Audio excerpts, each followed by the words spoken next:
Midterm votes matter.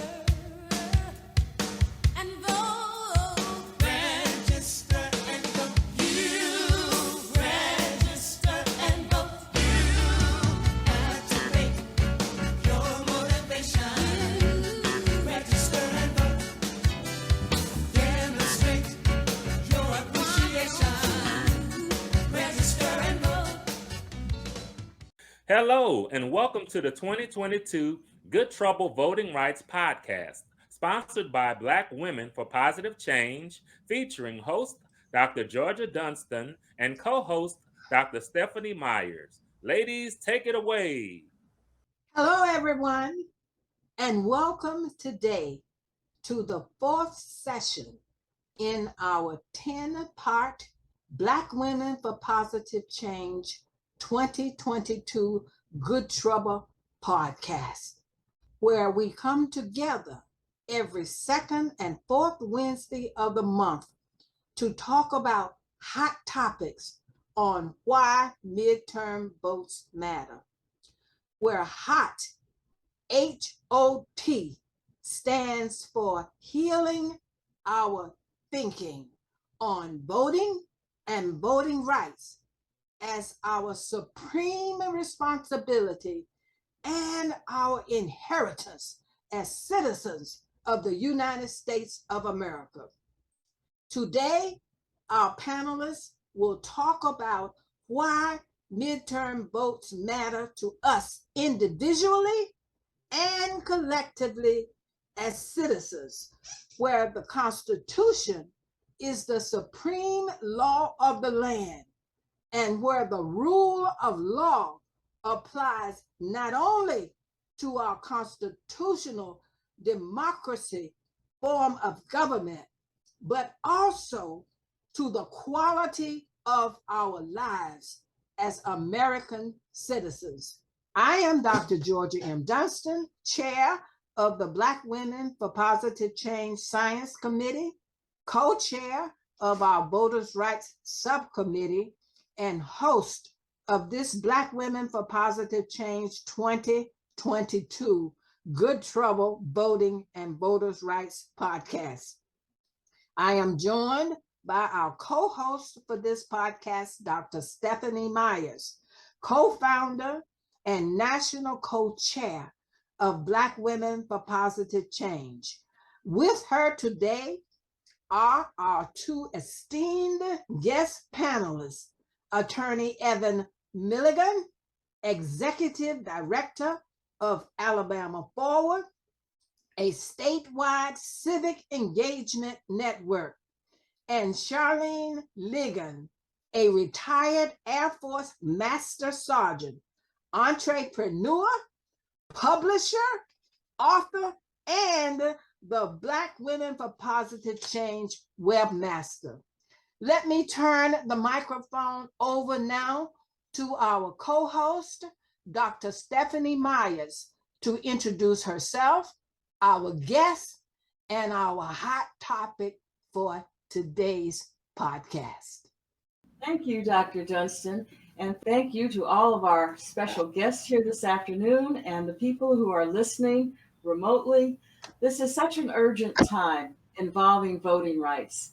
And this afternoon, we are pleased to be talking about individual responsibility, personal responsibility for voting rights. And we have two really excellent guests with us that it's my pleasure to introduce.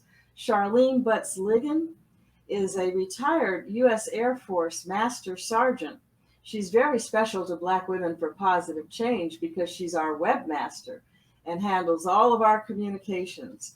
But she's also a very active and involved citizen who believes in voting rights, and she works as the chair of the Sarpy County Democratic Party and secretary of the Nebraska Democratic Party, which means that she's a national member of the Democratic Party in the United States. Very important position. So thank you for being here with us, Chairman Ligon. And I'll introduce our next guest, and then we'll get to some questions. Our second guest is Evan Milligan, Attorney Milligan, and he lives in Alabama. And he's worked for 20 years working with the Black community and pro-democracy efforts. He started a group, or he served as the executive director for a group that was launched in 2020 called Alabama Forward. And this is a nonprofit working to establish the efforts of nonpartisan organizations throughout Alabama to work on focusing the voter base and protecting voting rights and making election systems as accessible as possible. And we're going to talk this afternoon about how Attorney Milligan is pushing a court case all the way to the Supreme Court. But before we get to that, both of our guests this afternoon have real ties to history. They're being motivated through passion and historical examples of what they've seen. So I'd like to ask our chairperson of the Sarpy Democratic Party, Charlene Ligon, to share with us a story that really motivated you. Why are you so passionate about voting rights? Tell us your passion and the source of that passion. Well, thank you, Dr. Meyers. My passion comes from my mom, Evelyn Butts. She was a real activist in Norfolk, Virginia, where I'm originally from. She took the case to the Supreme Court to knock down the poll tax, and that was in 1966 when it was decided. But she originally started with the case in 1963, and it went through several courts, local courts in Virginia, until it got to the U.S. Supreme Court. That allowed African Americans and poor people, just poor people in general, to begin to vote in larger numbers. Originally in 1964, this 24th Amendment was passed, and that amendment ensured that every voter U.S. citizen that voted could vote without paying a poll tax in federal elections. But there were 5 states that decided to keep the poll tax, and Virginia, of course, being one of them, but it was Alabama, Arkansas, Mississippi, Texas, and then, of course, Virginia. But my mom saw a huge, and Virginia saw, in those 5 states, saw a huge uptick in registering African Americans registering to vote. So that inspired me, of course, to do what I do today. But my mom always did, starting from 1954, Brown versus Board of Education, when I was 6 years old. That's when we started in the civil rights movement. And once I retired from the Air Force and was here in Nebraska, where we decided to stay after retirement, I became interested in, well, not became interested, I've always been interested, but that led me to participate in the process in 2008 when Barack Obama was running. And my contribution was to register voters, like my mom before me register voters. And that was one of the reasons Barack Obama won the 2nd congressional district here in Nebraska, because we all got out and registered new voters. Great, great. So firsthand passion from your mom. Well, Attorney Milligan, please share with us, what is the event or the person or the experience that got you passionate about working for voting rights? Thank you, Dr. Meyers, again, for allowing me to join today. You calling me Attorney Milligan. I do want to say, for the record, I did finish law school, but I've never practiced law. So I don't want to be having accolades that I haven't properly earned as people hear this. But for me, my parents really are my primary sort of influences in terms of my approach and my values around community, health, and democracy, liberation. I got my love of the arts from my dad, and then my love of activism in many ways from my mom. They were both patrons of the arts and fans of activism and involved in it, but in terms of the way that they embodied it on a daily basis, my dad was the arts person, my mom was the more community organizer, activist person, so much to the point that every house I can remember us living in, at least from the mid-90s, or wherever she's lived for certain, there's always been a ballot from the first South African election because she had a friend who was working over there with the Peace Corps at the time. She was running, Lois Hobson is her name. She was running the Peace Corps office in Zimbabwe, and then I think ended up spending a lot of time in South Africa during those first elections when Mr. President Mandela was on the ticket. And so that was the kind of household that I grew up in. But even before that, I had this Montgomery shirt on, so it was my mom was born here in 1952. My dad was born in Houston in 1945, so they both had very vivid experiences of segregation and had found their own ways into different corners of the liberation movements that began to emerge after Dr. King was assassinated. So for my mom, because she had this personal connection to, memories of my great grandfather driving in the carpools during the bus boycott or the Selma to Montgomery March, and her mom and grandparents allowing her to stay home from school that day so she could see the marchers come in down Dexter Avenue. And just those are the things that, I think for a lot of people in my age group, I was born in 81, a lot of us were fortunate enough to have met those elders who were born, right at the turn of the century in the 1900s. And so those were unique people because their grandparents had been born into slavery, and they themselves had lived through the lynching era of the 20s and up to the 20s and through the 20s and after that and the desegregation movements. So there was a sense of what they had put on the line that I think I was exposed to because I saw these people. They were my great aunts and my great grandparents. And that was just in our house. My mom was like, Evan, you never, once you're 18, you don't have a choice. If you want to talk to me, like, don't come talk to me if you haven't voted like that. And she's still like that to this day. So, that was my biggest influence. Okay. Well, Charlene Ligon, you mentioned your mom and the poll tax. For some of our listeners, they might not know what a poll tax is. Would you please explain what the poll tax was and what your mom was angry about and why she wanted to get rid of it?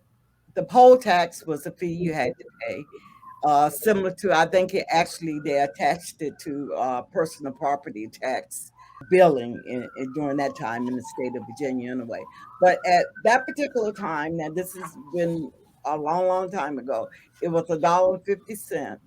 And if you hadn't paid, you had to pay 3 years. So if you never had paid the tax, then you had to pay a delinquency also, which would amount to a pretty good sum in today's dollars. It comes out to be $50, $60 in our dollars today, which is a lot to pay for your right to vote. What she did, as a matter of fact, I wrote a book about her called Fearless, How a Poor Virginia Seamstress Took on Jim Crow and supported her community. So I went to that. The poll tax was detrimental to poor people. Poor people were not, when you don't have a lot of money and you have to feed and clothe your family and, pay rent or pay house note or whatever, then, paying to vote is probably one of the last things that an individual or a household would do, and especially in the African American community. But they were also poor white people that benefited from her taking this case and getting it knocked down at the Supreme Court.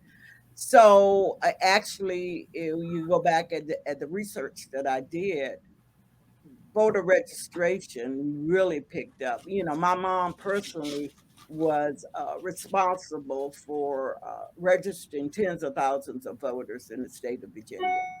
And she personally, and then that goes out to all the other areas, all the other people that took advantage of registering voters during that time also. So it was just another voter suppression, just like we see today. The goal of the Republican Party is to suppress votes, suppress the vote, and don't allow people to participate in the process, that's how they are able to control our government. Okay, well, thank you for mentioning the book. And for our listeners, the name of the book is Fearless by Charlene Butts Ligon, and you can order it online, and everyone should. Now, Evan Milligan, and I won't call you Attorney Milligan this time. Evan, you have filed a lawsuit called Milligan versus Morrell, and it has to do with the voting rights protections, not only in Alabama, but all over the country. Would you please tell us what Milligan versus Morrell lawsuit is all about? Yes, ma'am. So Milligan versus Merrill is a federal challenge to congressional voting district maps that our state government recently adopted into law last November. So after our 2021 cycle of redistricting, and here in Alabama, redistricting is facilitated by a bipartisan committee within our state legislature. So they propose the maps, they take notes and comment. Well, actually, this time they didn't even present the maps on the on the front end. They basically took notes and comments from community members in early September, a very short amount of time after the census data was released last year, the 2020 census data. So they took notes from community members around what do you want to see in your congressional maps or your state, Senate, state house maps, board of education at the state level. And then what they were supposed to have done, kind of taken that information and allowed that to inform the maps that they ultimately presented to the legislature during a special session. And then both houses or both chambers of that session voted in favor of the maps, and then it went to the desk of the governor. A unique feature here in Alabama was that the people of Alabama didn't really see the maps that were going to be presented by this committee and presented to the legislature until a few days before the special session started in October. And we only saw it because one of the members of that session leaked it via his Twitter because he knew that it hadn't been aired. So that gives you a sense of what our process was here, or lack thereof, here in Alabama. So we challenged the maps basically under the theory that our Black Alabamians account for about 26% of our state population. In the history of our state post-Reconstruction, we've only had one of our 7 congressional districts that has elected a Black candidate to Congress. And that district was actually created, that's Congressional District 7. That was actually created due to, federal court intervention in the early 90s as a Voting Rights Act congressional district. But for the Voting Rights Act, we wouldn't even have the 7th district. So what we've said is, all right, 1 out of 7 is about 17%. Our population is 26%, which would mean that just if we look at the demographics of where Black people in the state live, we can actually create congressional maps that comport with traditional standards of redistricting, and also allow for a second congressional district that features a majority Black voting age population, or as close to it as possible. That was the core of our argument, and also saying not only can we do that, but unless the state of Alabama has a compelling reason not to do so, that it violates the Voting Rights Act if we don't do that. So that was an argument that was presented to the district level federal court here in the northern Alabama district. So that would have been Birmingham. There were 2 judges that were appointed by President Trump, and then one, I believe, had been appointed by President Reagan, if not the first President Bush. So this was not, a DC federal court as far as voting rights, friendliness towards voting rights. And they ruled unanimously in our favor. So the opinion was, well over 200 pages. Now I'm a plaintiff in the case. So, and there's 5 other plaintiffs. There's 4 individuals. So myself, Shalila Dowdy, Kadita Stone, Letitia Jackson, And then 2 organizations are plaintiffs, Greater Birmingham Ministries and the Alabama NAACP. And all of these plaintiffs are people who have been, it's a range of ages, but all are organizers, committed civil rights advocates here in the state of Alabama, Black people with deep family ties here. So, we got that ruling, and then the state of Alabama and the court said, not only is it highly likely that the plaintiffs will be, if this goes to trial, that the plaintiffs will show and demonstrate that and effectively demonstrate that the state has violated the Voting Rights Act, Section 2 of the Voting Rights Act. But the state of Alabama should go back to the drawing board, and within, I think they gave them 14 days to come back with maps that produce 2 majority voting age Black districts, or as close to it as possible. So, and they said, and if you can't produce that map, then we'll have a special map maker that our court will supervise that will produce one. Long story short, the state of Alabama ignored that. They petitioned for a stay. The Supreme Court granted that stay with a 5-4 decision, basically saying that the primary elections were too close for them to alter the maps. That's an interesting decision because nobody had seen the maps before, so they weren't really relying on them. And, the campaigning for the primary hadn't really started because this is back in January. So we had our primary elections, I believe, in April, if not May. It was sometime in the spring. So state appealed the lower court's decision. The Supreme Court agreed to hear our case in as far as the merits of our case. So when they ruled on the stay, they weren't ruling on our merits. They were just ruling on the real tight issue of if the state should be forced to make new maps. They agreed to hear an actual oral argument, an oral presentation by our attorneys and the state of Alabama's attorneys, and they will hear that argument on October 4th. So that case, and there are at least 10 other lawsuits percolating through federal courts right now that are basically bringing claims under Section 2 of the Voting Rights Act to challenge racial gerrymandering in their respective states. And what the Supreme Court is telling these states is we have to first resolve this Milligan versus Morrell case.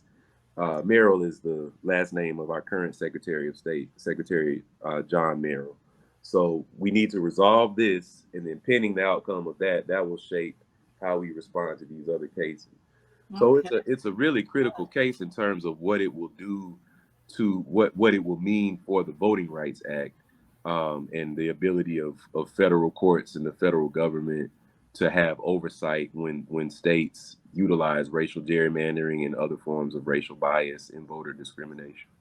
That's outstanding. Well, we commend both of you and your families for the courage that you've shown.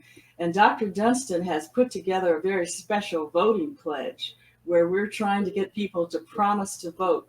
Dr. Dunston, can you talk about the voting pledge? And let's see if Nebraska and Alabama might be people that can help with that. Well, thank you. And I want to thank each of our speakers, Charlene, Ligon, and Evan Milligan, for your wonderful presentations that's rooted in your family history, which is very, very important. On our website, Black Women for Positive Change, and we have our esteemed webmaster, Charlene, here. We have the pledge, the John Lewis Good Trouble, 1 million plus memorial pledge. And we would invite each of you, each in our audience, to go to the Black Women for Positive Change, spelled out BlackWomenForPositiveChange.org, and download the pledge, which is taken from the challenge of John Lewis for each of us to get into good trouble. And we consider voting rights the good trouble for our time. So Dr. Meyers, our Black Women for Positive Change website does have the pledge, And we are desiring to establish a memorial of 1 million plus signers of this pledge. Absolutely. That's great. That's great. And I wanted to ask Charlene Ligon and Evan Milligan, why do you feel there's so much anger and opposition in this country to Black people, poor white people, and other poor people of color getting ahead? Have you personally observed this anger in your work, in your mom's work, Charlene, or Evan, and what you've seen in Alabama? If you had to put your finger on it, what do you think is really leading to all this division and anger that we're witnessing today? Well, I, if you look back on in history and the beginning of the U.S., we'll just take voting as an example. Originally, the only folks that could vote were landowners. And then after a while, they decided, well, we'll let, but they were men, first off, landowners. And then it moved on to maybe we'll let the non-landowners, well, we're going to let them vote also. And then it came the Civil War, and, African-American men or Black men got the opportunity to vote also. Okay, Evan, what's your take on it down there in Alabama? I don't know that there's one factor. I think white supremacy and really white body supremacy and just really the esteeming and the prioritizing of not only empowerment of a certain small segment of white communities, but also just the ideal of what a body should look like and what an American person should look like and sound like. Those are things that have always been intertwined throughout, American institutions. And I think our country's pretty young. We've had moments where our idealism around democracy and being the country on the hill and the city on all of these things that have happened in American history that have been pretty remarkable in terms of the numbers of religious groups and nationalities and all of these things that people coming together. Yes, a lot of oppression, but if we, and in addition to the oppression, invention and creativity and jazz and gospel and rock and roll and hip hop. So it's been this, but there's been this period over the last, really since President Obama got elected, if we're just gonna be honest, where that identity of, y'all can play sports, you can sing, but we the people that really hold the power in the country is this, right? And then when that got challenged, that unleashed this whole a different type of public discourse and public language. And I think honestly, that language has been profitable for corporate news and for people who get paid for clicks and get paid for ad revenue. Because the stronger that those corporations are, the harder it is. I mean, they can influence who gets placed into certain offices, who's on the FCC board, and those are the places that are supposed to regulate what political speech looks like on our airwaves and on the internet and places like that. So if extremist speech and extremist sorts of political ideas also make a lot of money, then it's hard for that. Like, where is the moderate voice in that? Where is the person that's actually talking about, it's easy to characterize people that are talking about critical thinking and inclusion and nonviolence in a way that is less popular. Right. And so I think we're at a point now where, yes, there's an identity crisis, but there's also a realignment of economic interests because there are people that are seeing there's this market of people, not only in America, but in Hungary and parts of Poland and parts of Russia, all around the world, that are really interested in a certain type of content that is both entertaining for them, and it's also an escape from the reality that there are more people of color in positions of power than they've had to contend with before. And that's probably very uncomfortable. And so that informs the money, that informs the politics. and the types of extremism. And what's interesting to watch in this country is you have a lot of people who are aligning themselves with, they're putting up their sails to catch this extremist wind and failing to learn from history that this has happened time and time again. Whenever you have these conservatives that feel like, oh, we'll control the Nazis, we'll control Hitler and them, they have a lot of the young people. So let's just let them get the young people and get them in, and then that's never worked. Good point. Good point. Well, Dr. Dunston, Evan is a rapper, and so maybe we ought to appeal to him, and maybe he can promote those voting pledges to get people to come into reality and realize what is going on here, and having our webmaster right here also helps a lot. Absolutely. Any other thoughts? We're kind of coming to the end of our discussion, but Dr. Dunston or Charlene Ligon, Evan Milligan, any closing thoughts you might have?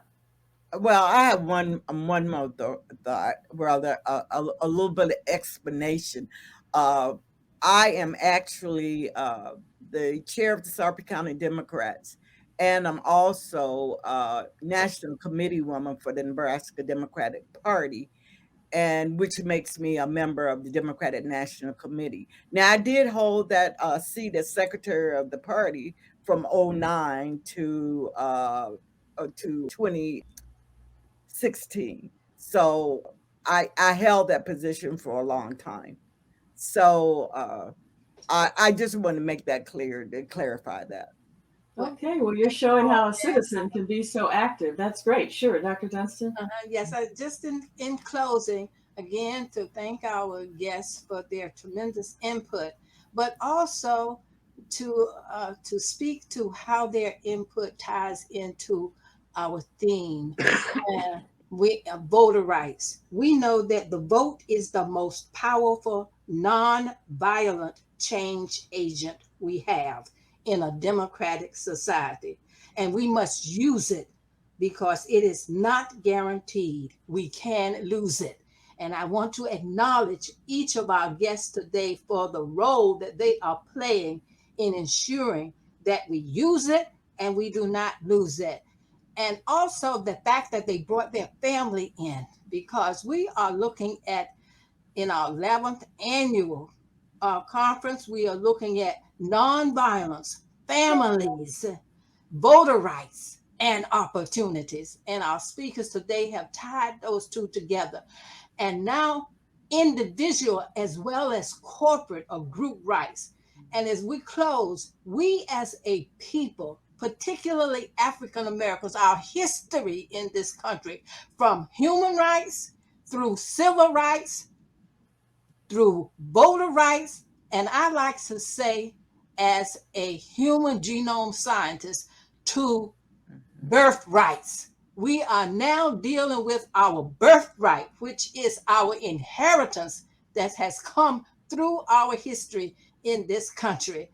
And it is our destiny as a people to bring humanity into the fullness of the light of our inheritance. Voter rights is for such a time as this, but it is pointing to our inheritance, which gets to what I call our genome rights, which deals with our inheritance. So from voter rights today to birthrights, to such a time as this, which is our genome rights as creations of the Creator.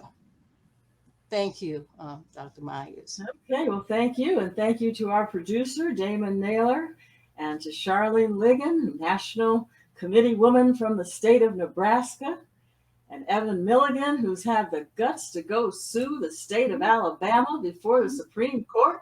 Right on. You guys represent and personify what Dr. Dunston and what Black Women for Positive Change and our good brothers, that's what we're about. Making change, positive change. So thank you very much. Thank you. Thank you so much. Yes. Midterm votes matter.